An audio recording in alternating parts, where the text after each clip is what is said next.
የአርቲስት ሰለሞን ተካልኝ ጉዳይ አሁንም እንግዲህ እያወዛገበ ይገኛል። ይህ ሰው እንግዲህ በህይወት እያለም ብዙ መነጋገሪያ ነበረ። አሁንም ደግሞ እነሆ ሬሳው ሳይቀበር ከሞተ በኋላም ብዙ ጉዳዮች እየተነሱ ይገኛሉ። እንግዲህ ከደራሲ ተስፋዬ ገብረአብ ቀጥሎ ከሞተ በኋላ ነፍሱን አይማረው የሚል እርግማን የበዛበት ድምፃዊ ሰለሞን ተካልኝም ይመስለኛል። በ1989 ዓመተ ምህረት ሁሉም 00ን አልበም ካወጣ በኋላ እንግዲህ በወቅቱ ይህንን ድምፃዊ ወያኔ አይለቀውም፣ እስካሁን አስሮታል። ይህን እንደውም ገሎትም ሊሆን ይችላል የሚሉ ጭምጭምታዎች ይሰሙ ነበረ። በኋላ አልበሙን ለሙዚቃ ቤት ሸጦ ገበያ ላይ ሳያሰራጭ በኬንያ በኩል አምልጦ እንደወጣም መሰማት ተጀመረ። በወቅቱ አይደለም ለሰለሞን ካሴቱን አትሞ አባስቶ ለሸጠው ሙዚቃ ቤት እንኳን ከባድ አደጋ እንደሚሆን ሲወራ በወቅቱ የሚያስታውሱት ይናገራሉ። ለምን ቢባል በወቅቱ እንግዲህ ወያኔ ለሚቃወመው እርምጃ ፈጣን ስለነበር የሚወስደው ማለት ነው። በመቀጠል አሜሪካን ሆኖ 2 ቁጥር አልበሙን ሲያወጣ ፖስተሩ እጅና እግሩን በሰንሰለት ታስሮ አፉን በፕላስተር ተለጉሞ ኩርምት ብሎ ቁጭ ያለ ምስል ነበረ።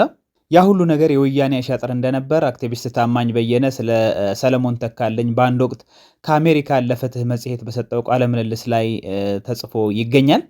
እንግዲህ ከዛ ጊዜ ጀምሮ በበርካታ ሁኔታዎች ውስጥ ሲያሳልፍ ነው የኖረው ሰለሞን ተካልኝ። ብዙዎች ቋሚ የሆነ ጸባይ ወይንም ደግሞ ቋሚ የሆነ አቋም የለውም በማለትም ይተቹታል። ይሄንም በእኛ ዘመንም ያየነው ይመስለኛል። ምክንያቱም የሆነ ሰዓት ላይ አንድ ፓርቲን ሲደግፍ ከዛ ከሆነ ጊዜ በኋላ ደግሞ እንደዚሁ ሀሳቡን ሲቀያየር እኛም ተመልክተናልና እንግዲህ ይህ ሁሉ ባለበት ሁኔታ ነበር ድንገት ሰለሞን ተካልኝ ህይወቱን ያጣው። ብዙም ስላሟሟቱ መረጃዎች ሲወጡ ነበረ። ከዚህ በፊት እኔም ይሄንን መረጃ ሰርቼበት ነበር።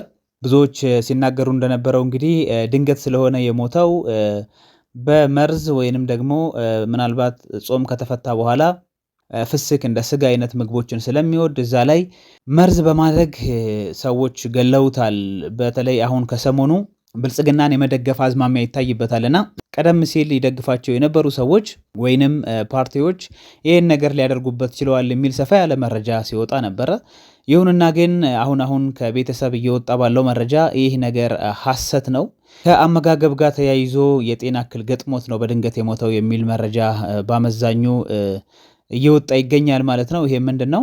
እንግዲህ ሰለሞን ተካልኝ ስጋ ቀደም ሲል እንዳልኳችሁ በጣም መመገብ ይወዳል። ክትፎ እንኳን በጥሬ ስጋ ጠቅልሎ የሚበላ ሰው ነው ይባልለታልና ስለዚህ ከአመጋገብ ጋር ተያይዞ በድንገት ምሳ ሰዓት ላይ የበላው ምግብ ነው ለጤናው ችግርን ያመጣበት። ፈጥኖ ወደ ሆስፒታል ቢሄድም ነገር ግን ህይወቱ ሊተርፍ አልቻለም የሚለው መረጃ ትክክል የሆነ ይመስለናል። ይሄንን ነው ከቤተሰብ አካባቢም እየተሰጠ ያለው ማለት ነው። የሆነ ሆኖ ሰለሞን ተካልኝ እንግዲህ ህይወቱ ሊያልፍ ችሏል።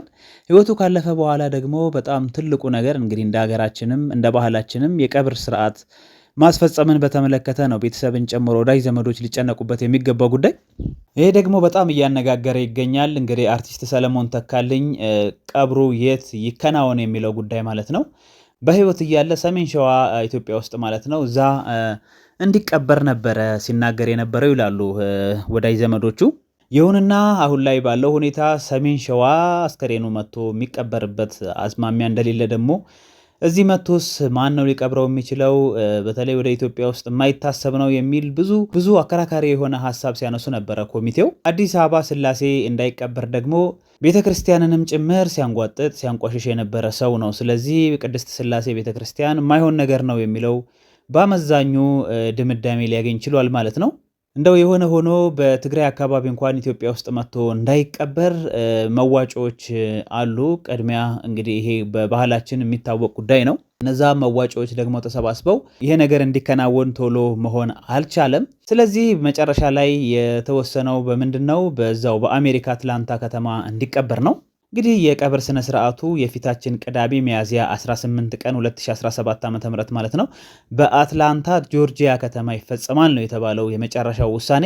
ከቀብር ስነ ስርዓቱ ቀደም ብሎም ጸሎተ ፍትሃት በደብረ ጽዮን ቅድስት ማርያም ቤተክርስቲያን ይከናወናልም ነው የተባለው ማለት ነው።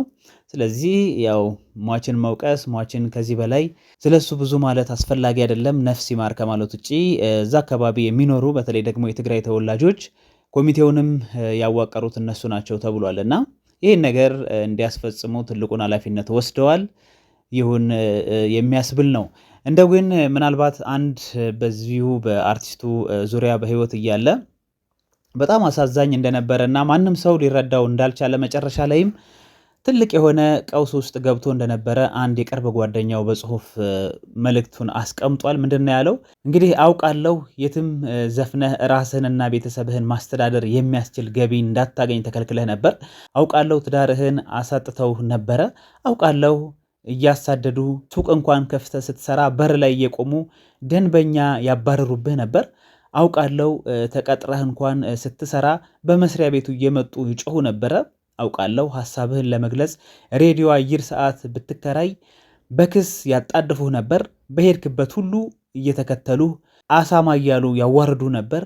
ዘፍነህ ቢሳካልህ በጥላቻቸው የፈጠራ ክሶችንና ፕሮፓጋንዳውን እንደ ዶፍ ዝናብ እያወርዱብህ ነበር። ወንድሜ በተወለድክበት አካባቢ ምክንያት ከባድ ችግር ሲደርስብህ ባይኔ በብረቱ አይቻለሁ።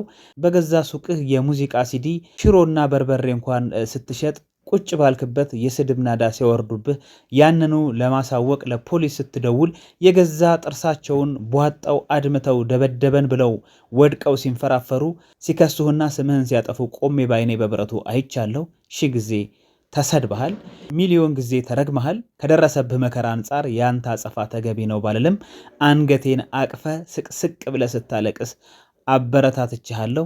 ዛሬ መንጋው አስከሬንህ ላይ ጭምር ከመጮህና በኃጢአቱ ላይ ኃጢአትን መደረቡ ለሰከንድ አላቋረጥም። ባንተ ላይ የደረሰውን ግፍ ተናግረህ አታውቅም። እነሱ ግን መሞትህን ሲያውቁ መልስ ስለማትሰጣቸው በደስታ ይቦርቃሉ። ሰው ሆኖ መሳሳት ያለ ነው። በድን የሰው አካል ላይ መዝመት ምን ይሉታል? ሙታንን ሰላም መንሳት በምድራዊ የወንጀል ሕግም የሚያስጠይቅ ነው። ማንም ስለ ራሱ መጨረሻ የሚያውቀው ነገር የለም። ሞት እንደሆነ የጊዜ ጉዳይ እንጂ ለማናችንም የማይቀር ዕዳ ነው። ሶል ነፍስህ በሰላም ትረፍ ሲል ጓደኛው እንግዲህ አንተነህ አብርሃም ጋዜጠኛ አንተነህ አብርሃም ነው ይህንን መልእክት ያሰራጨው ማለት ነው።